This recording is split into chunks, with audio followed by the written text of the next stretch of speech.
íntegra, está lá até hoje. Evidentemente, quando se fala em construção de uma obra, como eu já citei, que tem a interação com o meio ambiente, tem uma necessidade de se passar de um lado para o outro, seja de um curso d'água ou de um obstáculo, é uma ponte cara. Inadmissível não se estudar todo o seu contexto, onde eu nunca, por mais que nesse estudo de passagem, eu nunca tenho essa ponte afogada, ou seja, água para passar por baixo, não por cima, tá certo? E, historicamente, segundo a literatura, ela foi construída entre 134 e 199 antes de Cristo, não, após Cristo, porém está lá íntegra até hoje. Lógico que isso foi a partir de uma conservação, uma manutenção e conservação permanente, onde nós fazemos uma obra de um custo elevado, mas temos a responsabilidade de fazer as conservações e manutenções periódicas, fazendo com que ela seja permanente. Eu sempre digo para os meus acadêmicos, né, e para os meus amigos, os colegas estudantes de engenharia ou arquitetura, que ela seja tão definitiva enquanto nós assim o queiramos. Essa aqui, em Portugal, a forma estrutural de arco mais utilizada é a ponte em arco. Do ponto de vista, as primeiras pontes que foram construídas no passado, ela tinha essa forma de arco que os engenheiros da época, né, viram que ela teria uma força aqui, né, estaria sendo segura. O difícil foi fazer a primeira, que, pasmem todos, ela não tinha mais que 30 metros. Pouco mais de 30 metros lá na Inglaterra. Os cimérios parecem ter sido os primeiros a construírem pontes em arco, antes de 3.200 a.C. Bastante tempo, não? Os romanos também fizeram muito uso desse tipo de estrutura para a construção de pontes e aquedutos. Dois exemplos dessas estruturas são essa que eu acabo de mostrar para vocês, aquela ponte Sant'Angelo, tendo sido construída pelos romanos em torno de 135, 134, né, conforme está lá, a 199, e a ponte do Gard, próximo a Nîmes, na França, construída pelos romanos há cerca de 2.000 anos atrás, é essa aqui. Se alguém se dispor a ir lá via Google, né, dá para ver. O ideal é ir pessoalmente, né? Mas está lá até hoje, firme e forte. Essa ponte aqui também tem as suas peculiaridades, né? Ela tem 49 metros de altura e 275 metros de encontro aqui, do ponto do maciço até o outro lado. Ela tem, na sua extensão maior, tem exatamente 275 metros. E só não me pergunte exatamente onde foi tirada como referência, mas ela tem uma altura média de 49 centímetros. Suponho seja exatamente dessa margem, a mais acima da cota de inundação, evidentemente, cuja finalidade é atender a passagem sem ter nenhum tipo de afogamento. 49 metros de altura. Falar um pouquinho sobre a concepção de pontes estaiadas. O que são pontes estaiadas, ou também chamadas pontes pênseis? O que é uma ponte pêncil? A saber o seguinte: toda ponte sustentada por cabo é uma ponte pêncil. A forma e concepção para ser estaiada é que o tipo de construção de uma obra de arte feita pelo sistema de ponte pêncil, independente de como é o seu tabuleiro, né, é a forma de sustentação desta ponte. Uma ponte não sustentada por cabos, ou na sua parte não sustentada por sistema de cabos, ela é sustentada através de vários pilares que a sustentam de baixo para cima, não permitindo, inclusive, que nós possamos aumentar o vão entre os apoios. E, quando sustentada pelo sistema de cordoalhas de aço, estas cordoalhas vão ter um mastro principal. Este mastro principal vai funcionar como se fosse uma pessoa segurando uma sacola com os dois braços, ou não, né? Porque dependendo se for sustentado para um lado só, sustentando uma sacola de cima para baixo, ou seja, sustenta todo o tabuleiro da ponte, não na forma de baixo para cima, e sim de cima para baixo. Mas, de todo jeito, descarrega um pilar. Elas requerem uma estrutura menor que a ponte fixa e cabos menos elaborados que nas pontes pênseis. As pontes estáveis elas podem ser de dois tipos básicos: tipo leque, que é esse aqui, e tipo harpa, esse aqui. Tá? Então, mas lembrando que, seja ponte tipo harpa ou ponte tipo leque, toda ponte sustentada por cabo são pontes pênseis. Nós temos aqui uma ponte Penang Bridge. É uma ponte estaiada com 13,5 quilômetros de extensão, que conecta as ilhas de Penang e Eberang Prai com o continente na Península Malasiana.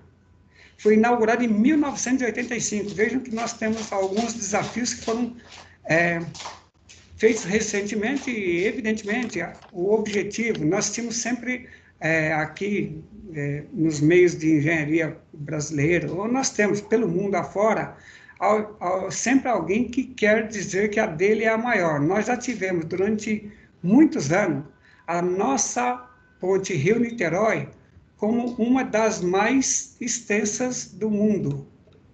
Daqui a pouquinho eu vou citar, eu penso que muitos dos senhores sabem, hoje a ponte mais extensa que nós temos conhecimento é a ponte lá na China, que eu tenho até como imagem final, só de despedida, mas é uma ponte que tem quase 55 quilômetros de extensão. E tem vários desafios, né? Mas esse ato de ser uma ponte extensa ou não, não importa. O importante é a finalidade a qual ela foi construída. Esta ponte, a Penang Bridge, ela foi inaugurada então, em 1985 e houve a necessidade, em função do fluxo de veículos que a solicitava, uma necessidade de uma ampliação. Esta ampliação foi feita e foram construídas 6 pistas. Já está pronta, em pleno funcionamento, e ela tinha previsão para entrega para maio de 2012, porém, foi entregue no final de 2013. Eu entendo que, para o porte da obra, nada que seja não justificável. Antes, toda a mercadoria que precisava de passar de um lado para o outro das ilhas Penang e Eberang Prai eram feitas através de embarcações e balsas, o que, em algumas circunstâncias, eram muito morosas e tornavam talvez desconfortável, alguns produtos talvez não chegassem a contento. E, lógico, era de fato uma viagem. o local onde é feito a travessia desta Iberang Praia, essa Penang Bridge. Alguém perguntaria, na nossa área de engenharia, mas por que não fazer esta ponte num local de menor largura?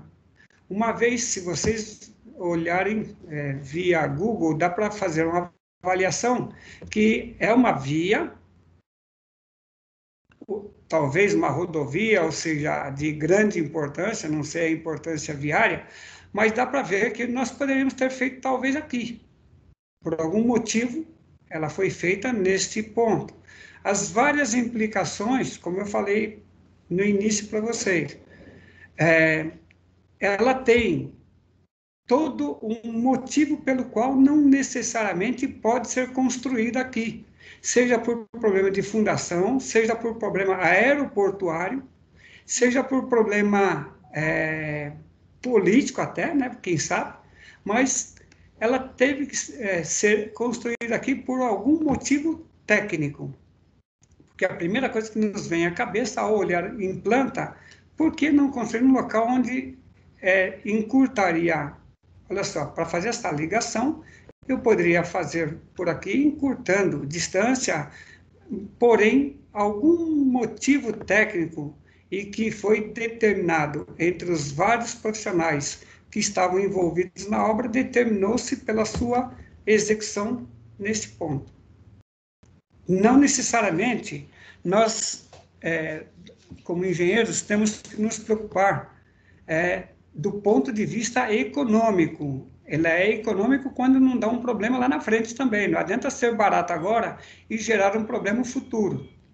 O engenheiro não é aquele que resolve o problema, é aquele que não deixa o problema existir a longo prazo. Ou seja, somente casos fortuitos podem fazer com que uma outra vista na chegada dessa ponte mostra aqui o local onde o sistema de ponte é feita por sistema de sustentação por cabos, mostra claramente o local por onde, tecnicamente, passam as embarcações por problema de calado,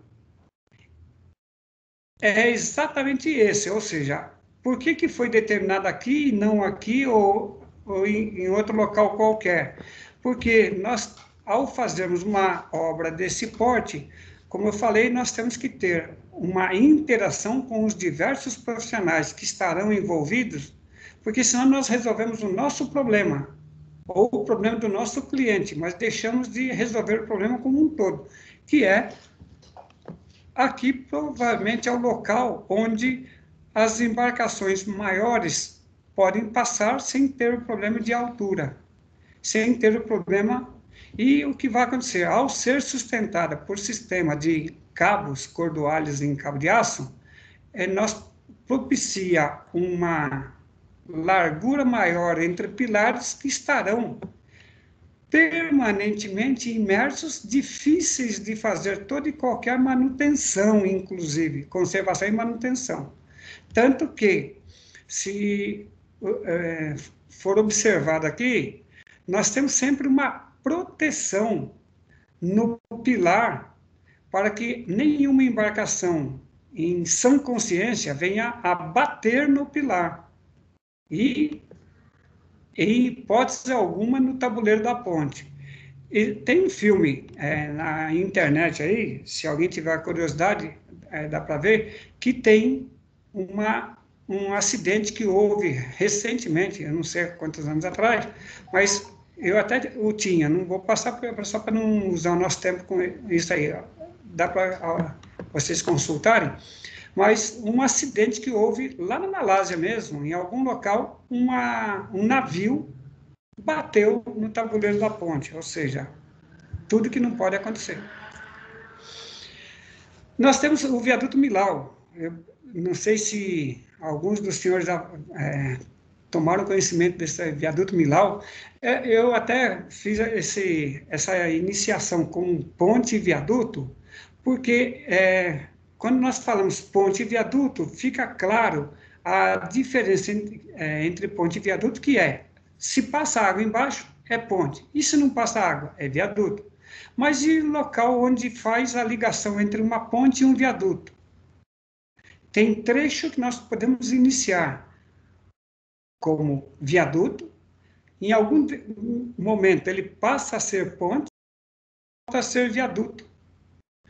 Aí alguém perguntaria, por exemplo, é fácil de verificar, nós temos bastante disso, desse tipo de obra de arte, nas marginais de São Paulo. É só pegar, vocês conseguem ver a ponte da Vila Maria, por exemplo, a ponte da Casa Verde. Tem um trecho em viaduto, é o início, depois passa a ser ponte, e depois volta a ser viaduto, que passa em cima das marginais. Então, até para lembrar, esse viaduto Millau, também chamado Ponte Millau, significa dizer que, se eu chamar de ponte não está errado, se eu chamar de viaduto não está errado, dependendo do caso, que é o caso, como nós vimos logo no início, o viaduto Santa Ifigênia, que hoje é tido como viaduto, porém ele é uma ponte, ele continua sendo uma ponte. O ato de eu não ver o rio não quer dizer que ele não exista. Esse viaduto Millau fica lá na França. Ela foi projetada pelo arquiteto, olha só a interação entre os profissionais, pelo arquiteto Norman Foster e pelo engenheiro francês Michel Virloger. A ponte estaiada está na França, foi inaugurada em 2004 e custou cerca de 400 milhões de euros. Eu coloco esses valores aqui, não para que a gente fique fazendo conversão, só para ter uma noção de grandeza, tá? A título de curiosidade só, até porque o valor real é somente quem está na execução da obra. Esta ponte, essa estrutura da ponte, ela tem 2,41 quilômetros, menos de 2,5 km, e é sustentada por 1.500 toneladas de cabo de aço. O tabuleiro da ponte está a 240 metros de altura. E por isso, muitas vezes, se encontra acima das nuvens em dias nublados. É uma das pontes mais altas do mundo. Durante o período de construção dessa ponte, nós não tínhamos o advento, né, que nós temos hoje, da comunicação instantânea via WhatsApp. Então, onde você acaba de fotografar, você manda para a China, você manda para o Japão, você manda para a Austrália, e recebe quase que imediatamente. Naquele tempo, as únicas formas de constatação eram através de fotografias que alguém tinha que escanear e mandar. Não tinha nem fotografia necessariamente eletrônica. Estávamos começando. Eu recebi muitas fotografias construtivo. Quando estava em todas essas fases aqui, eu recebia todas as fases que estavam em execução. E lógico que era bastante curioso vermos alguma coisa, sabíamos apenas por informações da área de engenharia, e despertava a curiosidade. Quem de nós, eu particularmente, gostaria de, pelo menos em algum momento, ter trabalhado numa obra de grande porte igual esse aqui. O mastro da ponte é um pouco mais alto que a Torre Eiffel, na França, e um pouco menos que o Empire State Building, lá nos Estados Unidos. Então, esse aqui sustenta a parte, esses dois aqui sustentam a parte mais, necessariamente mais alta da ponte. É formada por 8 vãos suportados por 7 pilares de concreto com 32 metros de largura. Então, voltando aqui rapidamente, nós temos de tabuleiro, a largura desse tabuleiro são 32 metros. E esta ponte é uma ponte em concreto vazado, aquele sistema de tabuleiro trapezoidal, tem 4,2 metros de altura. Para o projeto foi desenvolvido um betume especial capaz de se adaptar às deformações do deck em aço, evitando rachaduras no asfalto.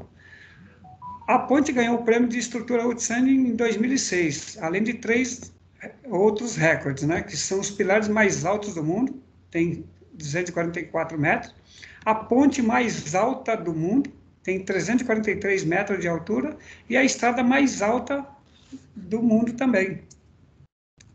Então, olha aqui, imagina estarmos em cima desta ponte num dia em que está nublado, de repente dá uma formação de nuvens seguidas por vento e nós estamos lá em cima. Eu garanto que seria bastante emocionante, mais emocionante que filme de terror. Porém, graças a nós engenheiros, ela está e espero que esteja construída ad seculorum. Mas não deixa de ser bastante curioso. Ponte em cantilever. O que é uma ponte em cantilever? Cantilever é o nome que recebem as estruturas apoiadas em um só ponto de apoio. Funciona como um guindaste. Imaginem vocês, um guindaste segurando um tabuleiro de uma ponte, só que lá na frente. Então, como o próprio nome, o próprio peso deve ser significativo para evitar, ou seja, tem que ter um contrapeso no sistema do guindaste, né? Para que ele suporte esse tabuleiro sendo seguro por um ponto só. Haja sustentação. Uma vez que o balanço é grande e sustentado por um único ponto de apoio. Esse sistema aqui, ele pode ser assim, né, engastado, ou pode ser sustentado por cabo aqui, ó, nesta posição. Exemplo, esse aqui. É uma ponte com finalidade de interação.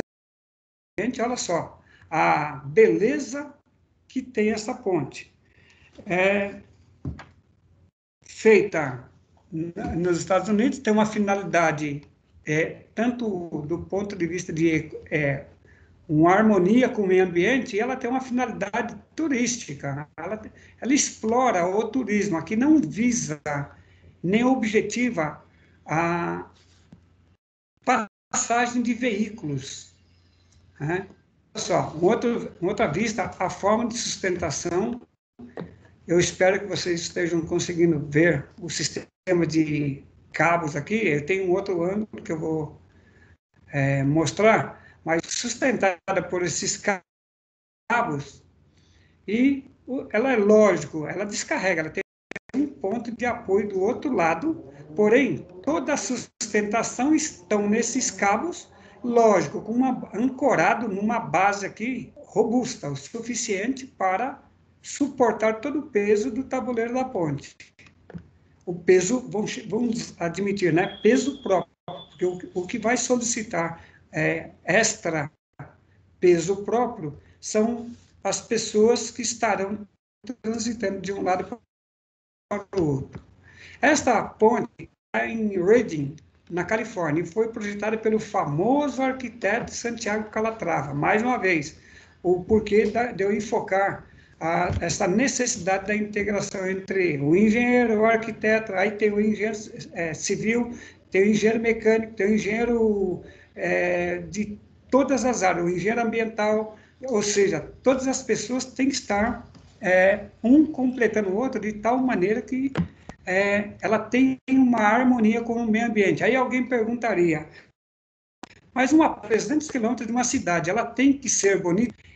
Eu, particularmente, entendo que não, ela tem que ter a sua finalidade.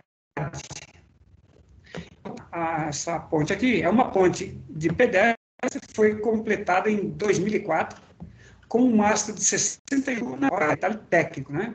A ponte, como o próprio nome diz, funciona como um relógio de sol. É uma ponte em cantilever, estaiada por seu mastro e está apoiada em um único ponto, com inclinação de 42 graus. Estruturalmente, a plataforma sustenta a maior parte do peso da ponte. Assim, os cabos parecem soltos se comparados a outras pontes. Olha um outro ângulo de visão desta ponte, bonita por si só, né? Foi feita em aço, granito e vidro, e tem 203 metros de comprimento. A fundação foi feita em aço e concreto, sendo gastos mais de 1.900 metros cúbicos de concreto, né, do material. O suficiente para fazer a fundação de 40 casas. Lógico, se for 40 casas, depende do tamanho das casas. Os cabos estaiados foram descentralizados e assim dividem a ponte em um espaço para pedestres e outros para os meios de transporte ecológicos, como bicicletas não motorizadas. Para ver como a finalidade era do meio ambiente, em relação ao meio ambiente, a ponte não toca a água para permitir que os salmões que desovam no local não sejam prejudicados. Ecologicamente correto. Então, mais uma vista. Eu sei que o tempo passa muito rápido. Durante a noite, a iluminação da ponte a color de verde azulado, tipo azul piscina. Mais um ângulo da ponte, que mostra a beleza e a frequência de pessoas que a visitam. Lógico que é uma ponte que não tem finalidade econômica, a não ser explorar o turismo, que é bastante necessário. Ela é feita em painéis de vidro antiderrapante, permitindo que os pedestres vejam o rio ao atravessar. Só para, rapidamente, eu sei que o tempo já vai se esgotando, para mostrar que, apesar da ponte ser bonita, se possível ser bonita, que é o que interessa numa travessia, existe essa ponte na cidade de Amsterdã, na Holanda. Ela, apesar de bonita, lógico que é conceito de cada um, né, o que é beleza é relativo, mas ela não tem uma finalidade turística, uma harmonia com o meio ambiente, talvez, né, depende do ponto de vista, mas ela não visa necessariamente a passar de um lado para o outro, apesar de ser turística. Foi inaugurada em 2001 com aproximadamente 92 metros de comprimento. É considerada a ponte mais moderna de Amsterdã. E ainda que se destaque pelo design, a ponte de pedestre ela não se adequa às necessidades dos cadeirantes, devido às inclinações que não são apenas da fachada. A passarela realmente acompanha o desenho. Dá só uma olhadinha, ela tem a sua beleza, talvez a harmonia com a edificação e tudo mais. E só que aqui, se alguém quiser fazer a travessia usando qualquer tipo de locomoção que não seja o sistema próprio, o mínimo que vai ter que acontecer é ser carregado. Eu vou passar rapidamente, eu sei que o tempo está praticamente fechado, eu vou só passar rapidamente algumas pontes curiosas. A ponte lá em Londres, essa ponte é uma ponte de pedestres, foi construída em 2004 sobre o canal Grand Union, em Londres. Também, mais uma vez, olha lá, pelo designer britânico, foi feito em aço e madeira.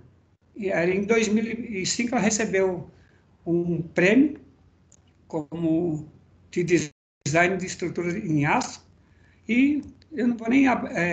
quero mostrar, é formado por 8 segmentos triangulares presos a passarelas e conectados a pistões hidráulicos, que movimentam a ponte, elevando-a e liberando a passagem do canal. É uma ponte também com uma finalidade inovadora, mostrando que é possível, lógico que não tem a finalidade de exploração econômica que não seja a turística. Sua proposta inovadora e sistema de funcionamento, a ponte atrai turistas do mundo todo. Essa aqui, penso que vocês já viram, a Langkawi Sky Bridge, lá na Malásia. Tem uma ponte bastante curiosa, que penso que muitos dos senhores já devem ter visto, é uma ponte de vidro. Rapidamente, essa aqui é uma ponte móvel na Inglaterra, também, né, tem toda a sua beleza, esse lado é fixo, e o outro, ela faz o alteamento, o içamento por sistema de cabo, né, sistema pêncil de elevação. Ela leva cerca de 5 minutos para a elevação. A ponte Otávio Frias de Oliveira, em São Paulo, é considerada inovativa por ter 2 pistas de tráfego cruzando sobre a ponte. É uma ponte que é um marco representativo da cidade de São Paulo.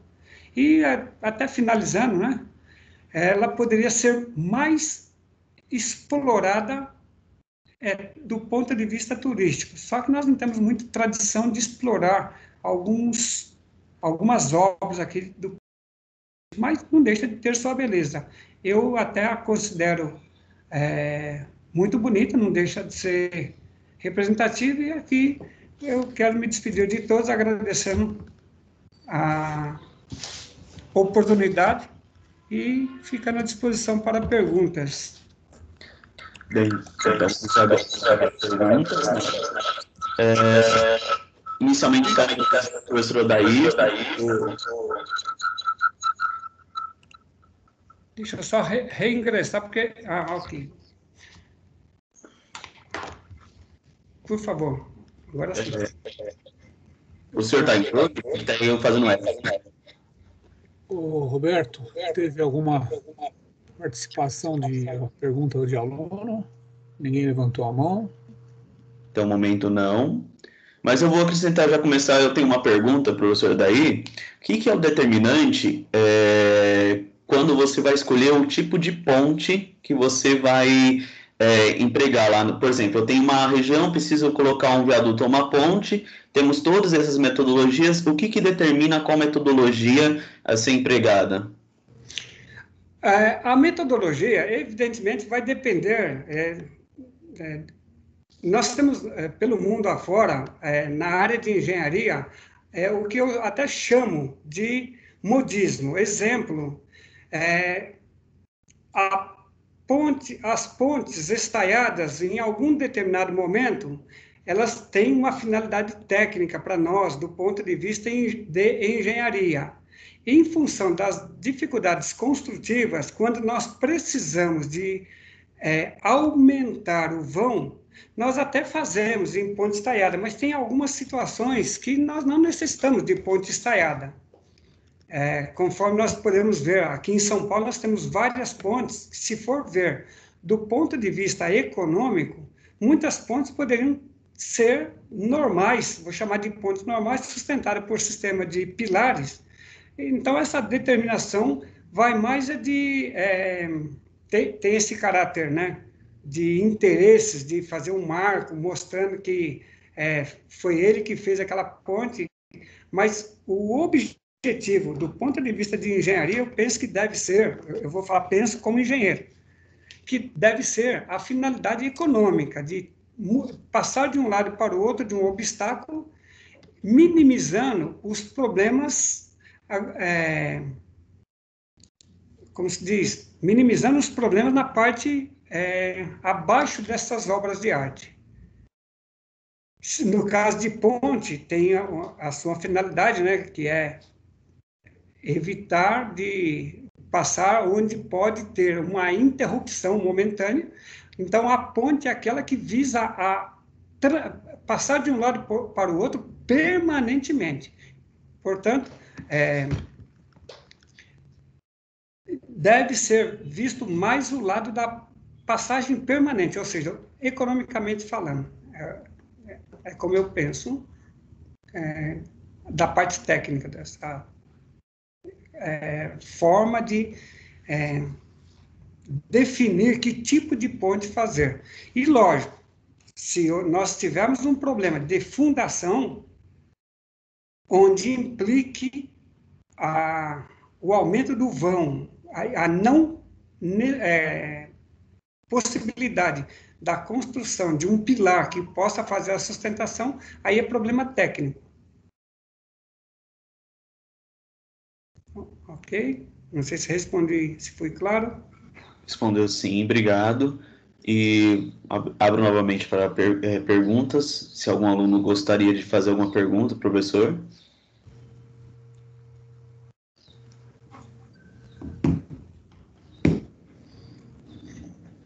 Parece que ninguém vai trabalhar em pontes, hein, Odair? Eu até vou dizer que é importante que essa palestra voltada a engenheiros, que eu tive que encurtar um pouquinho as informações, porque é importante que nós precisamos de pessoas de alto gabarito, igual nós formamos, né, que raciocine em trabalhar com pontes e viadutos, haja visto os problemas que nós tivemos recentemente, porque uma coisa é o projeto, se o projeto for bem concebido, esta ponte não terá problema, a não ser de conservação e manutenção, como aquela que nós vimos em Roma, que nunca teve problema de ela ficar afogada. Mas tudo isso implica em ser feita uma obra pensada ad seculare, infinitamente. Recentemente nós tivemos vários casos aqui no Brasil de pontes que tiveram problemas. A mais recente, que todos têm o conhecimento aí, foi aquela próxima à cidade universitária, aquela obra de arte, onde teve um problema de fundação, porque alguém não se preocupou com o problema de fundação. Nós tivemos um problema lá em Brasília, em Belo Horizonte, perdão, em Belo Horizonte, no ano da Copa, eu penso que todos devem se recordar, porque alguém não se preocupou com o problema de ferragem e fundação. Ou seja, está precisando de gente boa, que venha a ter bastante atenção. Eu sempre digo que a preocupação com uma obra, ainda mais nós estaremos ligados a outros profissionais, nós temos que fazer uma obra na qual nós, se possível, não venhamos a ser vítimas da nossa própria obra. E o nosso objetivo é resolver o problema e não deixar um doente para daqui a pouco. O engenheiro, como eu falei logo no início, é aquele que resolve o problema e não aquele que deixa um doente para daqui a pouco. E isso eu penso que tem que ser prioridade de todos nós, principalmente na fase de formação, que tem a fase de projeto, execução e conservação e manutenção. Mas se ela for bem concebida, a conservação e manutenção é mais barata. Exatamente, professor Daí. E, inclusive, os incentivos, né, para as disciplinas correlatas, que já chegaram a ter em épocas distintas, né, mas, enfim, era pontes e grandes estruturas, né, e também túneis, que é uma disciplina que é rara, né, as pessoas que querem se especializar, às vezes, no caso de engenheiros do IPT, foram até para a Alemanha para poder fazer cursos, também seria uma boa contribuição, né, que esses cursos acabam formando mais pessoas para esse assunto, né. E eu lembro que em épocas que nós precisávamos de professores para dar pontes, não achávamos, era muito difícil. O grande problema, perdão, professor, não sei se eu interrompi, o grande problema que acaba acontecendo é que as faculdades de engenharia aqui no Brasil, eu vou falar como engenheiro, tá? E como professor também, às vezes, na ânsia de formar uma responsabilidade de calculista e tudo mais, né, de tornar uma obra, ele acaba deixando de gerar o profissional pensador. Ele acaba gerando um bom calculista, calcula, só que, infelizmente, com o advento do computador, nós passamos a ter não um engenheiro necessariamente calculista, e sim nós passamos a ter um apertador de botão, onde ele, ao manusear o computador, a quantidade de material que é gerado é tão grande que, às vezes, ele não analisa uma simples distribuição de carga. E isso... não, quem fez foi o computador. Não, e se o computador fez, está certo, mas com dados errados não adianta nada. Então, o que está faltando nas nossas faculdades de engenharia são os pensadores, aqueles que pensam, inclusive, nas cargas invisíveis, que são... Ninguém vai pensar na queda de um meteorito, lógico que não. Porém, choque entre veículos em cima de uma obra de arte é uma carga invisível. E quem tem que pensar assim, não. Às vezes, esses pensadores estão aqui, só que, às vezes, nós não os formamos. Exatamente. E essa é uma lacuna, né, que fica presente ainda, né, nos dias de hoje. Bom, eu acho que agora também... Temos uma última pergunta, professor, que é do Cleiton Gregório, ele levantou a mão para nós finalizarmos a palestra. Oi, então, vamos lá. Se fala em ponte estaiada, em vários modelos, uma pergunta que eu tenho uma curiosidade, as pontes basculantes, elas caíram de desuso? Elas caíram em desuso a partir do momento que surgiram essas pontes estaiadas de sustentação. Porque quando se fala em ponte basculante, o objetivo é a maior embarcação que vai passar por sob esta ponte. Tem algumas pontes até muito bonitas pelo mundo afora aí, e tanto que existia um conceito inicial de que ponte pêncil era a ponte que içava. Então, o conceito ficou errado durante muitos anos, como no ponto de vista de engenharia, que todo mundo achava que ponte pêncil era ser ponte que içava. Quando se desenvolveu a tecnologia da sustentação do tabuleiro de cima para baixo, onde a fundação tem a responsabilidade maior de sustentação, elas puderam ser mais elevadas, propiciando que as maiores embarcações passem embaixo da ponte sem a necessidade de içar. Então, não é que caíram em desuso, depende da finalidade e até ela é mais cara, porque aí você passa a ter outras manutenções. E manutenção numa ponte, até a simples vistoria numa ponte é bastante complicado. Pena que nós não temos muito tempo, mas então eu deixo até para vocês pesquisarem, né, para os colegas pesquisarem, algumas informações. Hoje a forma de vistoria em ponte é feita através de drone, que facilita. Por quê? Porque antes era muito difícil fazer. Quem tem juízo e faz uma obra cara, tipo uma ponte ou um viaduto ou qualquer obra de engenharia, ele tem que ter a responsabilidade de fazer uma vistoria no dia seguinte, que é para dificultar os problemas, inibir que temos problemas. E essas pontes içadas, elas têm uma conservação, além da parte civil, ainda tem a parte mecânica, que tem que ser permanente. Então, de certa forma, talvez mais é por isso. O custo de manutenção também é alto. Não sei se fui claro. Não, beleza. Bom, então acho que pelo horário, né? Estamos fechamos, né? Porque tem outra palestra na sequência, né?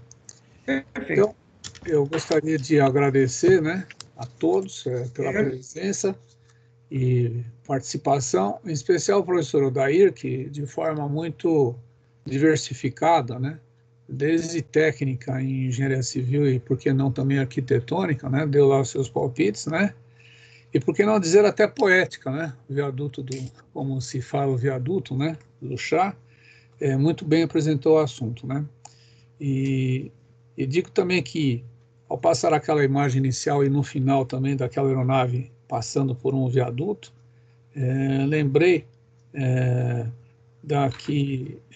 nos idos tempos lá de 1979, na prova de pontes, o professor colocou no enunciado dessa disciplina que era dada naquela época, pontes e grandes estruturas, que a aeronave iria passar sobre uma ponte uma única vez. Colocou isso no enunciado. E todos olhavam, né, na prova, um para o outro, e ninguém entendia, né, qual era o significado daquele detalhe no enunciado. E todos calcularam, né, as armaduras de forma errada, porque aquela frase significava que não teria armadura de fadiga, né? O professor percebeu, né? Então foi quer dizer, para quem não tem experiência na área, né, não pega o intuito daquela frase, né? Coisa que o senhor está falando, precisa ter essa perspicácia com tudo na engenharia, né? Não pode dissociar uma coisa da outra. Essa interação é fundamental, né? Pois é. Então eu agradeço muito aí a sua presença, muito obrigado.